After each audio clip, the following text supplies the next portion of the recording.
Republican party of इंडियाचा जय असो, Republican party of इंडियाचा जय असो। पुढच्याचं करायचं काय? खाली मुली वर पाय, गटविकासासाठी पुढच्याचं करायचं काय? खाली मुली वर पाय, गटविकासासाठी पुढच्याचं करायचं काय? खाली मुली वर पाय। सुरेखा विलास चव्हाण ही आमची भगिनी ही बोरगावमध्ये राहत आहे आणि बोरगावमध्येच तिथं 35 वर्षापासून टंक तसेच पिठाची चक्की अशा पद्धतीचा व्यवसायाचा गाळा होता आणि गेल्या 2 वर्षामध्ये तिच्या पती वारल्यानंतर संबंधित जागेवरती तिथल्या धनदांडके लोकांचा डोळा आला आणि संबंधितांनी तिच्यावरती तिच्या गाळ्यावरती अतिक्रमण करणे, तिची भिंत पाडणे अशा प्रकारचा उच्चाताप चालू केला। गेल्या 4 महिन्यापूर्वी संबंधितांनी जेसीबीच्या साहाय्याने तिची भिंत पाडली। भिंत पाडल्यानंतर रात्रीचा वेळ होता आणि त्यामुळे तिच्या गाळ्यामध्ये एक मोटर तसेच 2 सिलेंडर व रोख रक्कम असणारे 20-25 हजार रुपये असे चोरीला गेले। या संबंधित तिनं संबंधित ग्रामपंचायतला पत्र व्यवहार केला, तसेच पोलीस स्टेशन बोरगाव येथे त्याबाबत तक्रार दिली।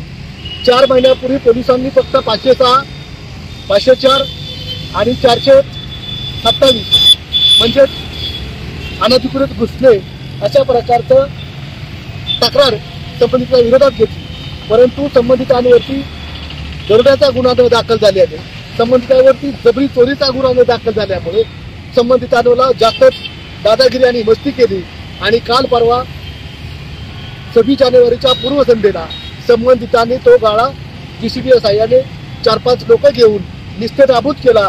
या बिचारीला कुठल्याही पद्धतीचा पत्रव्यवहार केला नाही, या कुठल्याही प्रकारची ताकीद दिली नाही, नोटीस दिलं नाही आणि संबंधितांनी पाडलं।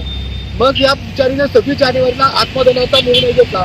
त्यावेळी तिथल्या पोलिसांनी तात्पुरत्या स्वरूपात तुमची तक्रार घेतो अशा पद्धतीचे गोड बोलून बोरगाव येथे नेले आणि बोरगाव येथे नेल्यानंतर तिला दम टाकला की तू काय शानी झाली का, आम्हाला आमच्या अंगात संकट घालती का, कुणाचंही काय ऐकतेस, संबंधित लोक पैशावाले आहेत अशा प्रकारचे बोलून तिलाच दम टाकला आणि सज्जड दम दिल्यामुळे भयभीत झालेली महिलेला आज रिपब्लिकन पक्ष त्यांच्या पाठीमागे उभा राहिलाय की संबंधित तेलतुंबड्यांनी जर गेल्या 4 महिन्यापूर्वी संबंधितांवरती योग्य ती कारवाई केली असती तर हा दिवस आला नसता।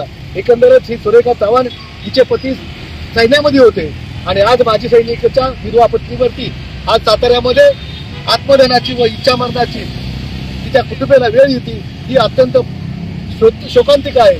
त्यामुळे आज आम्ही जिल्हाधिकारी कार्यालय आणि SP साहेबांना निवेदन देऊन सांगत आहे की या गोष्टीवरती गांभीर्याने विचार करावा की जर माजी सैनिकांच्या पत्नीला जर असुरक्षित वाटावं लागत असेल सातारा जिल्हा तर अत्यंत चुकीचं आहे। त्यामुळे रिपब्लिकन पक्ष स्वस्थ बसणार नाही। एकंदरच सातारा पंचायत समितीचा जो व्हिडिओ आहे मुद्दे साहेब त्या मुद्द्याची आणि बोरगाव पोलिसांचे तेलतुंबडे यांची चौकशी होणं गरजेचं आहे आणि या चौकशीमध्ये निश्चितच काही निष्पन्न होईल आणि हे जे कुटुंब आहे ते उद्ध्वस्त होण्यापासून वाचेल एवढं मात्र निश्चित।